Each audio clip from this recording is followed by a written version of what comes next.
Shri Sachidananda Sadhguru Sainath Maharaj key జై. ఓం శ్రీ సాయినాథాయ నమః. శ్రీ సాయి సచ్చరిత్రము 18, 19 అధ్యాయములు. హేమాడ్ పంతును బాబా ఎట్లు ఆమోదించి ఆశీర్వదించెను. సాటే గారి కదా, దేశముఖి గారి భార్య కదా, సద్విచారములను ప్రోత్సహించి సాక్షాత్కారమునకు దారి చూపుట, ఉపదేశములో వైవిధ్యము, నిందగూర్చి బోధ, కష్టమునకు కూలి. గత 2 అధ్యాయములలో బ్రహ్మజ్ఞానమునభిలషించు ఒక ధనికుని బాబా ఎట్లు ఆదరించెనో హేమాడ్ పంతు వర్ణించెను.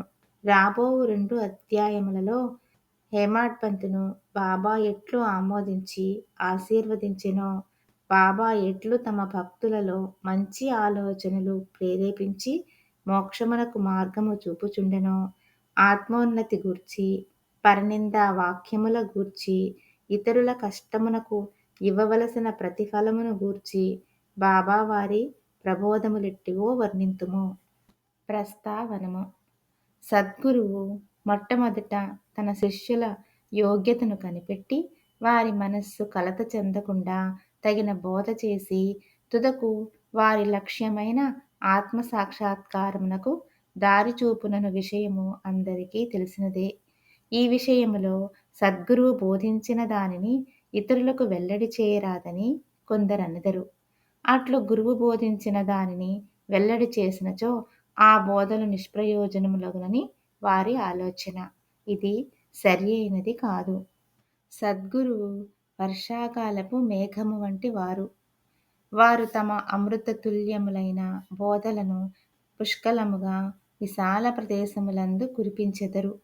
వానిని మనము అనుభవించి హృదయమునకు తృప్తికరముగా జీర్ణించుకుని పిమ్మట నిస్సంకోచముగా ఇతరుల మేలు కొరకు వెల్లడి చేయవలను.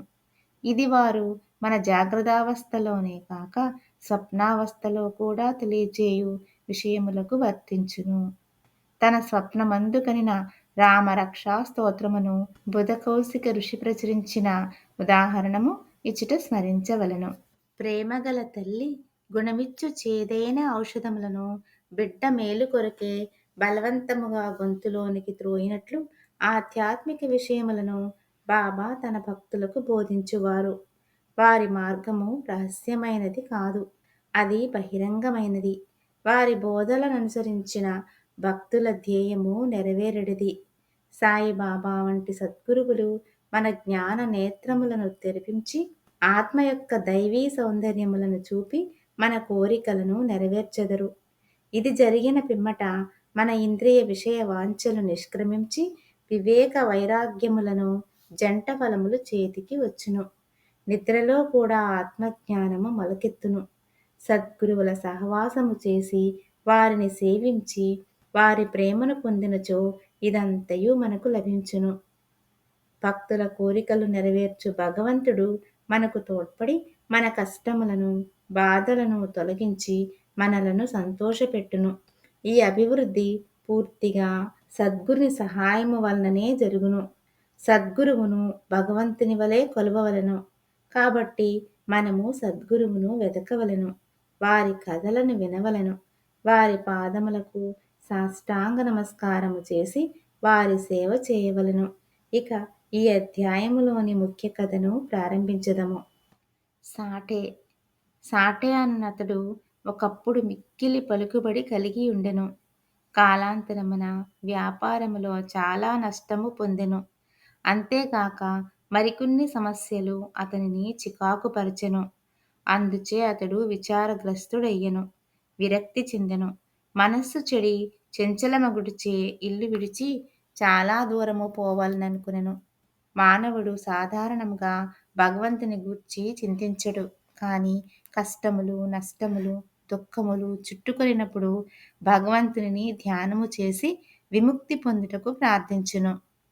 వాని పాపకర్మలు ముగియు వేళకు భగవంతుడు వానికొక యోగీశ్వరునితో కలుసుకొనుట సంభవింపచేయును. వారు తగిన సలహానిచ్చి వాని క్షేమమును చూచెదరు. సాటే గారికి కూడా అట్టి అనుభవము కలిగెను. అతని స్నేహితులు షిరిడీకి వెళ్ళుమని సలహా ఇచ్చిరి. అచట సాయిబాబాను దర్శించి అనేక మంది శాంతి పొందుచుండిరి. వారి కోరికలు కూడా నెరవేరుచుండెను. సాటే గారికి ఇది నచ్చెను. వెంటనే 1917 సంవత్సరంలో షిరిడీ వచ్చెను. అచట శాశ్వత బ్రహ్మవలె స్వయం ప్రకాశుడై నిర్మలుడు శుద్ధ స్వరూపుడునకు సాయిబాబాను చూచిన వెంటనే అతనికి మనశ్చాంచల్యము తగ్గిపోయి శాంతి కలిగెను. వాని పూర్వజన్మ పుణ్యము వలన బాబా యొక్క పవిత్రమైన పాదసేవ లభించెను. అతడు గొప్ప మనోబలము కలవాడొకటిచే వెంటనే గురుచరిత్ర పారాయణము మొదలుపెట్టెను. 7 రోజులలో చరిత్ర చదువుట పూర్తి కాగానే బాబా ఆనాడు రాత్రి అతనికొక దృష్టాంతమును చూపెను. అది ఇట్లుండెను. బాబా గురుచరిత్రము చేతిలో పట్టుకుని దానిలోని విషయములను ఎదుట కూర్చున్న సాటేకు బోధించుచున్నట్లు అతడు దానిని శ్రద్ధగా వినుచున్నట్లు చూపెను. సాటే నిద్ర నుండి లేచిన వెంటనే కలను జ్ఞాపకముంచుకొనెను. మిగుల సంతసించెను. అజ్ఞానమనే నిద్రలో గుర్రిపెట్టి నిద్రపోవచున్న తన వంటి వారిని లేపి గురు చరితామృతమును రుచిచూపుట బాబా యొక్క దయార్ద్ర హృదయమే కదా అనుకొనెను. ఆ మరుసటి దినం ఆ దృశ్యమును కాకాసాహెబ్ దీక్షితునకు తెలియచేసి దాని భావమేమై ఉండునో సాయిబాబానడిగి తెలుసుకొనమనెను. ఒక సప్తాహము చాలునో లేక ఇంకొక సప్తాహము పారాయణము చేయవలెనో కనుగొనమనెను. కాకాసాహెబ్ సమయము చూచి బాబాను ఇట్లడిగెను. ఓ దేవా!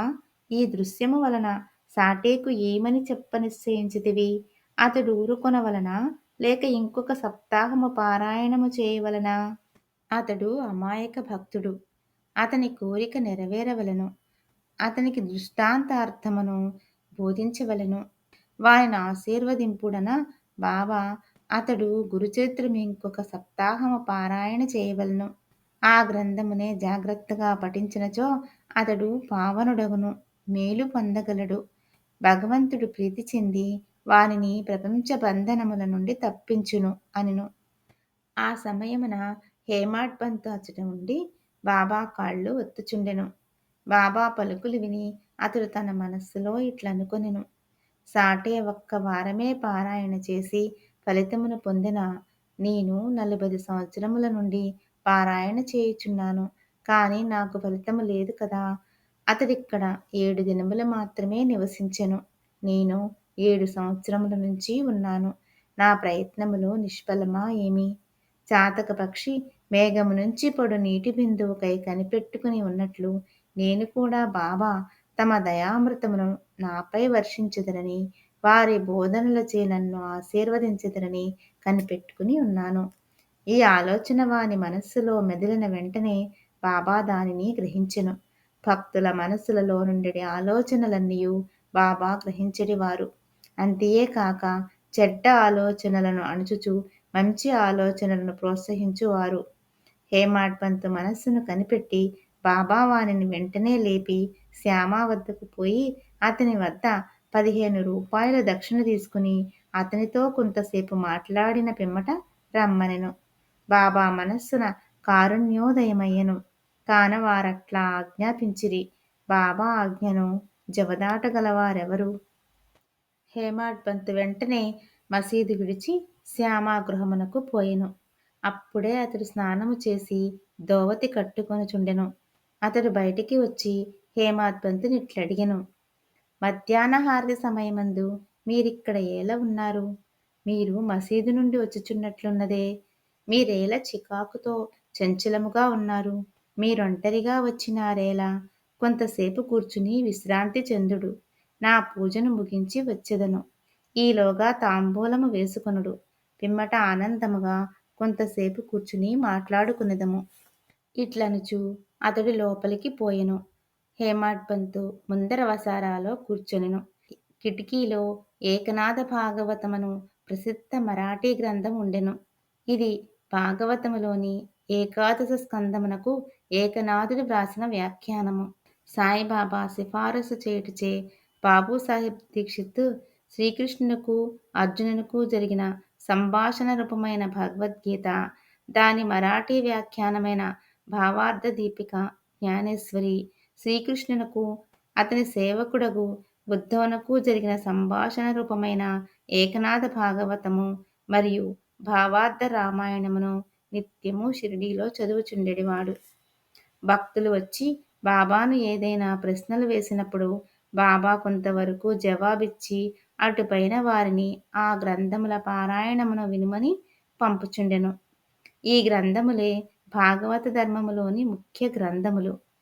భక్తులు బాబా ఆజ్ఞానుసారము ఆ సత్సంగములకు పోయి ఆ గ్రంథములు వినినప్పుడు వారి ప్రశ్నలకు సంతృప్తికరమైన సమాధానములు లభించుచుండెను. హేమాడ్ పంత్ కూడా నిత్యము ఏకనాథ భాగవతమును పారాయణము చేయువాడు. హేమాడ్ పంతు ఆ దినము తాను నిత్యము చదువు గ్రంథభాగము పూర్తి చేయకయే కొందరు భక్తులతో కలిసి మసీదుకు పోయెను. శ్యామ ఇంటి కిటికీలోనున్న ఏకనాథ భాగవతము తీయగా తాను ఆనాడు పూర్తి చేయని భాగము వద్దనే పుస్తకము తెరుచుకొనెను. తన నిత్య పారాయణము పూర్తి చేయుటకే కాబోలు బాబా తన నచ్చటకు పంపెనని హేమాడ్ పంతు అనుకొనెను. వెంటనే తన నిత్య పారాయణమును పూర్తి చేసెను. పిమ్మట శ్యామ తన పూజను ముగించి బయటకు వచ్చెను. వారిరువురికి ఈ దిగువ సంభాషణ జరిగెను. హేమాడ్ పంత్: నేను బాబా వద్ద నుండి ఒక కబురు తీసుకుని వచ్చినాను. బాబా నీ వద్ద నుండి 15 రూపాయలు దక్షిణ తీసుకుని రమ్మని నన్ను ఆజ్ఞాపించి ఉన్నారు. అంతేకాదు కొంతసేపు నీతో కూర్చుని మాట్లాడిన పిమ్మట మసీదుకు రమ్మని చెప్పిరి. శ్యామ ఆశ్చర్యముతో నా వద్ద డబ్బు లేదు. నా 15 సాష్టాంగ నమస్కారములు పైకమునకు బదులుగా బాబాకు సమర్పింపుము. హేమాడ్ పంత్: సరే, నీ నమస్కారములు ఆమోదింపబడెను. మనము కూర్చుని కొంతసేపు మాట్లాడుకునెదము. మన పాపములను నశింపచేయునట్టి బాబా లీలలను కథలను చెప్పుము. శ్యామ: అయితే కొంతసేపు కూర్చునుము. ఈ దేవుని లీలలు మిక్కిలి ఆశ్చర్యకరమైనవని నీకిదివరకే తెలియను. నేను పల్లెటూరి వాడను. నీవా చదువుకున్న పట్టణవాసివి. నీవిక్కడికి వచ్చిన తర్వాత కొన్ని లీలలను చూచియే ఉందువు. వానిని నీ ముందు నేనెట్లు వర్ణించగలను? సరే, ఈ తమలపాకులు, వక్క, సున్నము వేసుకుని తాంబూలము వేసుకొనుము. నేను లోపలికి పోయి దుస్తులు ధరించి వచ్చెదను. కొద్ది నిమిషములలో శ్యామ బయటికి వచ్చి హేమాడ్ పంతుతో మాట్లాడుచూ కూర్చొనెను. అతడిట్లనియెను: ఈ దేవుని లీల కనుగొన శక్యము కానిది. వారి లీలలకంతు లేదు. వారినెవరు గమనించగలరు? వారి లీలలతో వినోదించినట్లగుపడినను వారు వానినంటినట్లు కాన్పించరు. మా వంటి జానపదులకేమి తెలియను? బాబాయే ఈ కథలనెందుకు చెప్పరాదు? మీ వంటి పండితులను నా వంటి పామరుని వద్దకి ఏల పంపుచున్నారు? వారి మార్గములు ఊహింపరానివి. అవి మానవుల చేష్టలు కావని చెప్పగలను. ఈ ఉపోద్ఘాతముతో శ్యామ ఇట్లనెను: నాకొక కథ జ్ఞాపకము వచ్చుచున్నది. అది నీకు చెప్పెదను. నాకది స్వయముగా తెలియును. భక్తుడెంత మనోనిశ్చయముతో పట్టుదలతో నుండునో బాబా అంత త్వరగా వానికి సహాయపడును. ఒక్కొక్కప్పుడు బాబా భక్తులను కఠిన పరీక్ష చేసిన పిమ్మట వారికి ఉపదేశమునిచ్చును. ఇచ్చట ఉపదేశమనగా నిర్దేశము. ఉపదేశమను మాట విన్న తోడనే హేమాడ్ పంత్ మనస్సులో ఒక స్మృతి తళుక్కుమనెను. వెంటనే సాటేగారి గురుచరిత్ర పారాయణము జ్ఞప్తికి వచ్చెను. తన మనస్సునకు శాంతి కలిగించు నిమిత్తము బాబా తన నచ్చటకు పంపియుండిననుకొనెను. అయినప్పటికీ ఈ భావము నడుచుకుని శ్యామ చెప్పు కథలను వినుటకు సిద్ధపడెను. ఈ కథలన్నీయు బాబాకు తన భక్తులందెట్టి దయాదాక్షిణ్యములు కలవో తెలుపును. వానిని వినగా హేమాడ్ పంతుకు ఒక విధమైన సంతోషము కలిగెను. శ్యామ ఈ దిగువ కథను చెప్పదొడంగెను. శ్రీమతి రాధాబాయి దేశ్ముఖ్. రాధాబాయి అను ఒక ముసలమ్మ ఉండెను. ఆమె కాశాబా దేశ్ముఖ్ గారి తల్లి. బాబా ప్రఖ్యాతి విని ఆమె సంగమనేరు గ్రామ ప్రజలతో కలిసి షిరిడీకి వచ్చెను. బాబాను దర్శించి మిక్కిలి తృప్తి చెందెను. ఆమె బాబాను గాఢముగా ప్రేమించెను. బాబాను తన గురువుగా చేసుకుని ఏదైనా ఉపదేశమును పొందవలనని మనోనిశ్చయము చేసుకునెను. ఆమెకింకేమియూ తెలియకుండెను. బాబా ఆమె సంకల్పమును ఆమోదించక తనకు మంత్రోపదేశము చేయునిచో ఉపవాసము ఉండి చచ్చెదనని మనోనిశ్చయము చేసుకునెను. ఆమె తన బసలోనే ఉండి భోజనము, నీరు మానివేశెను. అట్లు 3 రోజులు గడిచెను. ఆమె పట్టుదలకు నేను భయపడి ఆమె పక్షమున బాబాతో ఇట్లంటిని: దేవా, మీరేమి ప్రారంభించితిరి? నీవనేక మంది నిచుటకు ఈడ్చెదవు. ఈ ముదుసలి నీవెరిగియే ఉందువు. ఆమె మిక్కిలి పట్టుదల గలది. ఆమె నీ పైన ఆధారపడి ఉన్నది. ఆమె చచ్చు వరకు ఉపవసింప నిశ్చయించుకుని ఉన్నది. నీవు ఆమెననుగ్రహించి ఉపదేశమిచ్చునంత వరకు ఆమె తన నిరాహార దీక్షను మానదు. ఆమెకేమైనా హాని జరిగినచో ప్రజలు నిన్నే నిందించెదరు. నీవు తగిన ఆదేశమివ్వకపోవుటచే ఆమె చచ్చినదని లోకులనెదరు. కాబట్టి ఆమెను కరుణించుము, ఆశీర్వదించుము, ఆమెకు తగిన దారి చూపుము.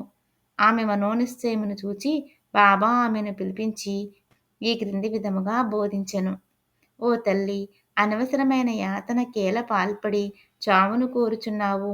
నీవు నిజముగా నా తల్లివి. నేను నీ బిడ్డను. నా యందు కనికరించి నేను చెప్పునది పూర్తిగా వినుము. నీకు నా వృత్తాంతమును చెప్పెదను. నీవు దానిని బాగా వినినచో నీకది మేలు చేయును. నాకొక గురువుండెను. వారు గొప్ప యోగీశ్వరులు. మిక్కిలి దయార్ద్ర హృదయులు. వారికి చాలా కాలము శుశ్రూష చేసితిని. కానీ నా చెవిలో వారే మంత్రమూ ఊదలేదు. నాకు వారిని వదిలిపోవ తలంపే లేకుండెను. నేను వారితోనే ఉండుటకు, వారి సేవ చేయుటకు, వారి వద్ద కొన్ని ఉపదేశములను గ్రహించుటకు నిశ్చయించుకుంటిని. కానీ వారి మార్గము వారిది. వారు నా తల గొరిగించిరి. నా నుండి 2 పైసలు దక్షిణ అడిగిరి. నేను దానిని వెంటనే వారికి సమర్పించితిని. మీ గురువుగారు పూర్ణకాములైనచో వారు మిమ్మల్ని దక్షిణ అడగనేలా? వారు నిష్కాములని ఎట్లనిపించుకొందురు అని నీవడగవచ్చును. దానికి సమాధానము సూటిగా చెప్పగలను. వారు డబ్బును లక్ష్యపెట్టేవారు కారు. ధనముతో వారు చేయునదేమున్నది? వారు కోరిన 2 కాసులలో ఒకటి నిష్ఠ, రెండవది సంతోష స్థైర్యములతో కూడిన ఓరిమి. నేనీ రెంటినీ వారికర్పించితిని. వారు ప్రసన్నులైరి. నా గురువును అట్లు 12 సంవత్సరములు సేవించితిని. వారే నన్ను పెంచి పోషించిరి.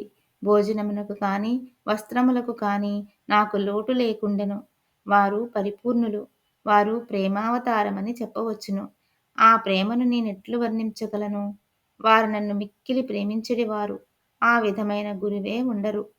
నిరంతర ధ్యానములోనున్న వారిని తదేకముగా చూచుచుండెడివాడను. మేమిద్దరము ఆనందములో మునిగెడివారము. రాత్రింబవళ్ళు నిద్రాహారములు లేక నేను వారి వైపు దృష్టి నిగిడ్చితిని. వారిని చూడనిచో నాకు శాంతి లేకుండెను. వారి ధ్యానము, వారి సేవ తప్ప నాకింకొకటి లేకుండెను. వారే నా ఆశ్రయము. నా మనస్సు ఎల్లప్పుడూ వారి యందే నాటుకుని ఉండెడిది. ఇదియే వారడిగిన దక్షిణలోని 1 పైసా. సబూరి, సంతోష స్థైర్యములతో కూడిన ఊరిమి అనునది 2వ పైసా. నేను మిక్కిలి సంతోషముతో చాలా కాలము కనిపెట్టుకుని వారి సేవ చేసితిని. ఈ ప్రపంచమనే సాగరమును సబూరి అను ఓడ నిన్ను సురక్షితముగా దాటించును. సబూరి అనునది అత్యంత ఉత్తమ లక్షణము. అది పాపములన్నింటినీ తొలగించును, కష్టములను పారద్రోలును, అనేక విధముల అవాంతరములను తొలగించి భయమును పారద్రోలును, తుదకు జయమును కలగజేయును. సబూరి అనునది సుగుణములకు గని, మంచి ఆలోచనలకు తోడు వంటిది. నిష్ఠ, సబూరి అనునవి అన్యోన్యమైన అక్క చెల్లెండ్ర వంటివి. నా గురువు నా నుండి ఇతరమేమియూ ఆశించియుండలేదు. వారు నన్ను ఉపేక్షింపక సర్వకాల సర్వావస్థల యందు కాపాడుచుండెడివారు. నేను వారితో కలిసి ఉండెడివాడను. ఒక్కొక్కప్పుడు వారిని విడిచి ఉండినను వారి ప్రేమకు ఎన్నడూనూ లోటు కలుగలేదు. వారు తమ దృష్టి చేతనే నన్ను కాపాడుచుండెడివారు. తాబేలు తన పిల్లలను కేవలము తన దృష్టితో పెంచినట్లు నన్ను కూడా మా గురువు తమ దృష్టితో పోషించుచుండెడివారు. తల్లి తాబేలు ఒక ఒడ్డున ఉండును. బిడ్డ తాబేలు రెండవ ఒడ్డున ఉండును. తల్లి తాబేలు పిల్ల తాబేలుకు ఆహారము పెట్టుట కాని, పాలిచ్చుట కాని చెయ్యదు. తల్లి తన పిల్లలపై తన దృష్టిని పోనిచ్చును. పిల్లలెదిగి పెద్దవి అగును. అటులనే మా గురువు కూడా తమ దృష్టిని నా యందు నిలిపి నన్ను ప్రేమతో కాపాడిరి. ఓ తల్లి, నా గురువు నాకు మంత్రమేమియూ ఉపదేశించలేదు. అటువంటప్పుడు నేను నీ చెవిలో మంత్రమెట్లు ఊదగలను? గురువు యొక్క ప్రేమమయమైన తాబేలు చూపే మనకు సంతోషమునిచ్చునని జ్ఞాపకముంచుకొనుము. మంత్రము గాని, ఉపదేశము కాని ఎవ్వరి వద్ద నుండి కాని పొందుటకు ప్రయత్నించకము. నీ ఆలోచనలు, నీవు చేయు పనులు నా కొరకే వినియోగించుము. నీవు తప్పక పరమార్థమును పొందెదవు. నా వైపు సంపూర్ణ హృదయముతో చూడుము. నేను నీ వైపు అట్లనే చూచెదను. ఈ మసీదులో కూర్చుని నేను నిజమునే చెప్పెదను. నిజము తప్ప మరేమియూ మాట్లాడను. ఏ సాధనలు కాని, 6 శాస్త్రములలో ప్రావీణ్యము కాని అవసరము లేదు. నీ గురువునందు ప్రేమ విశ్వాసములు నుంచుము. గురువే సర్వమును చేయువాడనియు, కర్త అనియు పూర్తిగా నమ్ముము. ఎవరైతే గురువు యొక్క మహిమను, గొప్పతనమును గ్రహించెదరో, ఎవరైతే గురుని బ్రహ్మ విష్ణు మహేశ్వర స్వరూపుడని ఎంచెదరో వారే ధన్యులు. ఈ ప్రకారముగా ఉపదేశించి బాబా ఆ ముసలమ్మను ఒప్పించెను. ఆమె బాబాకు నమస్కరించి ఉపవాసమును వదులుకొనెను. ఈ కథను జాగ్రత్తగాను, శ్రద్ధగాను విని దాని ప్రాముఖ్యమును, సందర్భమును గుర్తించి హేమాడ్ పంత్ మిక్కిలి ఆశ్చర్యపడెను. ఈ ఆశ్చర్యకరమైన బాబా లీలను చూచి అతని ఆపాదమస్తకము పులకరించెను. సంతోషముతో ఉప్పొంగెను. గొంతుక ఆరిపోయెను. ఒక్క మాటైనా మాట్లాడుటకు చేతకాకుండెను. శ్యామ అతనిని ఈ స్థితిలో చూచి ఏమి జరిగినది? ఏల ఊరుకున్నావు? అట్టి బాబా లీలలు నీకెన్ని వర్ణింపవలెను అని అడిగెను. అదే సమయమందు మసీదులో గంట మ్రోగెను. మధ్యాహ్న హారతి పూజ ప్రారంభమయ్యెనని గ్రహించిరి. కనుక శ్యామ, హేమాడ్ పంతు ఇద్దరూ మసీదుకు త్వరగా పోయిరి. బాపూసాహెబ్ జోగు అప్పుడే హారతి ప్రారంభించెను. స్త్రీలు మసీదు నిండిరి. దిగువ ఖాళీ జాగాలో పురుషులు నిండిరి. అందరూ బాజా భజంత్రీలతో ఒకే వరుసతో హారతి పాడుచుండిరి. బాబాకు కుడివైపు శ్యామ, ముందర హేమాడ్ పంతు కూర్చునిరి. వారిని చూచి బాబా హేమాడ్ పంతును శ్యామ ఇచ్చిన దక్షిణ ఇమ్మనెను. శ్యామ రూపాయలకు బదులుగా నమస్కారములిచ్చిననియు శ్యామ ప్రత్యక్షముగా కలడు కనుక అడగవచ్చు అనెను. బాబా ఇట్లనెను, సరే, మీరిద్దరూ కొంతసేపు మాట్లాడుకుంటిరా? అట్లైనచో మీరేమి మాట్లాడుకొనినారో చెప్పుము. గంటల చప్పుడును, మద్దెల శబ్దమును, పాటల ధ్వనిని లెక్కించక హేమాడ్ పంతు బాబాకు జరిగినదంతయు చెప్పుటకు ఆతురపడెను. తాము ముచ్చటించినదంతయు తనకు చాలా ఆనందము కలుగచేసినదనియు, ముఖ్యముగా ముసలమ్మ కథ మిక్కిలి ఆశ్చర్యము కలుగచేసినదనియు, దానిని విని బాబా లీలలు అగోచరములని తెలుసుకుంటిననియు, ఆ కథ రూపముతో తన్ను బాబా ఆశీర్వదించిరని హేమాడ్ పంతు చెప్పెను. అప్పుడు బాబా, కథ చాలా అద్భుతమైనది. నీవెట్లు ఆనందించితివి? నాకా విషయమే వివరములన్నీయు చెప్పుము అనిరి. అప్పుడు హేమాడ్ పంతు తానింతకు ముందు విన్న కథను పూర్తిగా బాబాకు వినిపించి అది తన మనమునందు శాశ్వత ప్రభావమును కలిగించినదని చెప్పెను. ఇది విని బాబా మిగులు సంతసించెను. ఈ కథ నీకు నచ్చినదా? దాని ప్రాముఖ్యమును నీవు గుర్తించితివా? అని బాబా హేమాడ్ పంతుని అడిగెను. అవును బాబా, నా మనశ్శాంతిల్యము నిష్క్రమించినది. నాకు నిజమైన శాంతి, విశ్రాంతి కలిగినది. సత్య మార్గమును కనుగొనగలిగితిని అని హేమాడ్ పంతు బదులిచ్చెను. బాబా ఇట్లు చెప్పెను, నా పద్ధతి మిక్కిలి విశిష్టమైనది. ఈ ఒక్క కథను జ్ఞప్తియందుంచుకొనుము. ఇది మిక్కిలి ఉపయోగించును. ఆత్మ సాక్షాత్కారమునకు ధ్యానం అవసరము. దాని నలవర్చుకొన్నచో వృత్తులన్నీయు శాంతించును. కోరికలన్నీయు విడిచి నిష్కామివై నీవు సమస్త జీవరాశియందు గల భగవంతుని ధ్యానింపుము. మనస్సు ఏకాగ్రమైనచో లక్ష్యము నెరవేరును. సదా నా నిరాకార స్వభావమును ధ్యానింపుము. అది ఏ జ్ఞానస్వరూపము, చైతన్యము, ఆనందము. మీరిది చేయలేనిచో రాత్రింబవళ్ళు మీరు చూచుచున్న నా ఈ ఆకారమును ధ్యానించుడు. అట్లు కొన్నాళ్ళు చేయగా మీ వృత్తులు కేంద్రీకృతమగును. ధ్యాత, ధ్యానము, ధ్యేయము అను మూడింటికి గల భేదము పోయి ధ్యానించువాడు చైతన్యముతో నైక్యమై బ్రహ్మముతో అభిన్నమగును. తల్లి తాబేలు నదికి ఒక ఒడ్డున ఉండును. దాని పిల్లలు ఇంకొక ఒడ్డున ఉండును. తల్లి వానికి పాలిచ్చుట కాని పొదుపు కొనుట కాని చెయ్యదు. దాని చూపు మాత్రమే వానికి జీవశక్తినిచ్చుచున్నది. చిన్న తాబేళ్లు ఏమీ చేయక తల్లిని జ్ఞాపకముంచుకొనును. తల్లి తాబేలు చూపు చిన్నవానికి అమృతధారవలే పనిచేయును. అదియే వాని బ్రతుకునకు, సంతోషమునకు ఆధారము. గురువునకు శిష్యునికు గల సంబంధము ఇట్టిదే.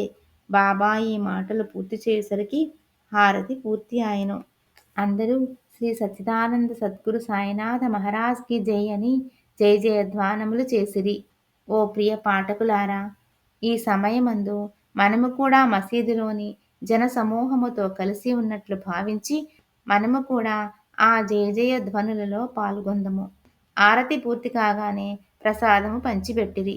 బాబాకు నమస్కరించి బాబూసాహెబ్ జోగ్ బాబా చేతిలో కలకండ ముక్కను పెట్టెను. బాబా దానినంతను హేమాడ్ పంత్ చేతిలో పెట్టి ఇట్లనెను. ఈ కథను నీవు మనసుకు పట్టించుకుని జ్ఞప్తియందుంచుకొనినచో నీ స్థితి కలకండ వలె తీయగా ఉండును. నీ కోరికలన్నీయూ నెరవేరును. నీవు సుఖముగా నుందువు. హేమాడ్ పంత్ బాబాకు సాష్టాంగ నమస్కారము చేసి ఇట్లు ఎల్లప్పుడూ నన్ను అనుగ్రహించుము, ఆశీర్వదించుము, కాపాడుము అని ప్రార్థించెను. అందుకు బాబా ఇట్లు జవాబిచ్చెను. ఈ కథను వినుము, దీనిని మననము చేయుము, నిధిధ్యాసనము చేయుము. అట్లైనచో నీవు భగవంతుని ఎల్లప్పుడూ జ్ఞప్తియందుంచుకుని ధ్యానించెదవు. భగవంతుడు నీ ముందర ప్రత్యక్షమగును. ఓ ప్రియమైన చదువరులారా, అప్పుడు హేమాడ్ పంతుకు కలకండ ప్రసాదము దొరికెను. ఇప్పుడు మనము ఈ కథ అనే కలకండ ప్రసాదము పొందెదము. దానిని హృదయపూరితముగా సేవించి ధ్యానించి మనస్సును నిలిపెదము. ఇట్లు బాబా కృపచే బలముగాను సంతోషముగాను ఉండెదము. తదాస్తు. 19వ అధ్యాయము చివర హేమాడ్ పంత్ కొన్ని ఇతర విషయములను చెప్పి ఉన్నారు. అవి ఈ దిగువ పొందుపరచితిమి. మన ప్రవర్తన గూర్చి బాబా ఉపదేశము. ఈ దిగువ చెప్పిన బాబా పలుకులు సాధారణమైనవైనప్పటికీ అమూల్యములు. వానిని మనస్సునందుంచుకుని అట్లే చేసినచో అవి మనకు మేలు చేయును. ఏదైనా సంబంధముండనిదే ఒకరు ఇంకొకరి వద్దకు పోరు. ఎవరు కాని ఎట్టి జంతువు కాని నీ వద్దకు వచ్చినచో నిర్దాక్షిణ్యముగా వానిని తరిమివేయుకుము. వానిని సాదరముగా చూడుము. దాహము గలవారికి నీరిచ్చినచో, ఆకలితోనున్న వారికి అన్నము పెట్టినచో, బట్టలు లేని వారికి బట్టలిచ్చినచో, నీ ఇంటి వసారా ఇతరులు కూర్చునుటకు, విశ్రాంతి తీసుకొనుటకు వినియోగించినచో, నిశ్చయముగా భగవంతుడు మిక్కిలి ప్రీతి చెందును. ఎవరైనా ధన సహాయము కోరి నీ వద్దకు వచ్చినచో, నీకిచ్చుటకిష్టము లేకున్నా నీవు ఇవ్వనక్కర్లేదు. కాని వానిపై కుక్కవలె మొరగవద్దు. ఇతరులు నిన్నెంతగా నిందించిననో నీవు కఠినముగా జవాబునివ్వకుము. అట్టి వానిని నీవెప్పుడు ఓర్చుకొనినచో నిశ్చయముగా నీకు సంతోషము కలుగును. ప్రపంచము తలక్రిందులైనప్పటికీ నీవు చలించుకుము. నీవున్న చోటనే స్థైర్యముగా నిలిచి నెమ్మదిగా నీ ముందర జరుగుచున్న నాటకమును చూచుచుండుము. నీకు నాకు మధ్యగల గోడను నిర్మూలించుము. అప్పుడు మనమిద్దరము కలియు మార్గం ఏర్పడును. నాకు నీకు భేదము కలదు అనున్నదియే భక్తుని గురువునకు దూరముగా నుంచుచున్నది. దానిని నశింపచేయునది మనకు ఐక్యత కలగదు. అల్లా మాలిక్, భగవంతుడే సర్వాధికారి. ఇతరులెవ్వరూ మనల్ని కాపాడువారు కారు. భగవంతుని మార్గము అసామాన్యము, మిక్కిలి విలువైనది, కనుగొన వీలులేనిది. వారి ఇచ్ఛానుసారమే మనము నడిచెదము. మన కోరికలను వారు నెరవేర్చెదరు, మనకు దారి చూపెదరు. రుణానుబంధముచే మనమందరము కలిసితిమి. ఒకరికొకరు తోడ్పడి ప్రేమించి సుఖముగాను సంతోషముగాను ఉందుముగాక. ఎవరైతే తమ జీవిత పరమావధిని పొందెదరో వారు అమరులై సుఖముగా నుండెదరు. తక్కిన వారందరూ పేరునకే ఊపిరి సలుపు వరకు మాత్రమే బ్రతికెదరు. సద్విచారములను ప్రోత్సహించి సాక్షాత్కారమునకు దారి చూపుట. సాయిబాబా సద్విచారములను ఎట్లు ప్రోత్సహించుచుండెనో తెలుసుకొనుట మిగుల ఆసక్తికరముగా ఉండును. భక్తి ప్రేమలతో వారికి సర్వస్వ శరణాగతి చేసినచో వారు నీకెట్లు పదే పదే సహాయపడెదరో తెలియును. ప్రక్కనుంచి లేవగనే నీకేమైనా మంచి ఆలోచన కలిగినా దానిని తర్వాత పగలంతయు వృద్ధి చేసినచో నీ మేధాశక్తి వృద్ధి పొందును. నీ మనస్సు శాంతి పొందును. హేమాడ్ పంతు దీనికై ప్రయత్నించదలిచెను. ఒక బుధవారము రాత్రి పండుకునేటప్పుడు అతడిట్లనుకొనెను. రేపు గురువారము, శుభదినము, షిరిడీ పవిత్రమైన స్థలము కావున రేపటి దినమంతయు రామనామ స్మరణతోనే కాలము గడిపెదను అని నిశ్చయించుకుని పరుండెను. ఆ మరుసటి దినము లేవగానే రామనామము ప్రయత్నము లేకుండా జ్ఞప్తికి వచ్చెను. అతడు మిక్కిలి సంతసించెను.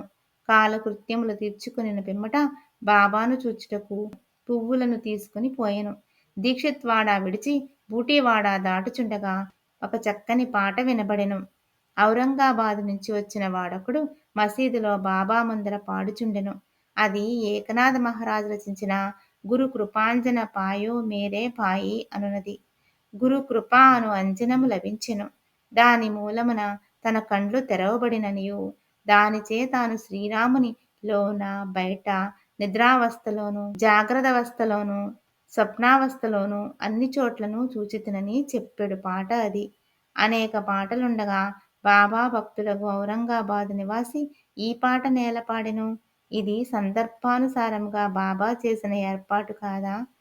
హేమాడ్ పంతు ఆనాడంతయు రామనామ స్మరణచే కాలము గడపనించినవాడు కావున అతని మనోనిశ్చయమును దృఢపరచుటకై బాబా ఈ పాటను పాడించియుండును.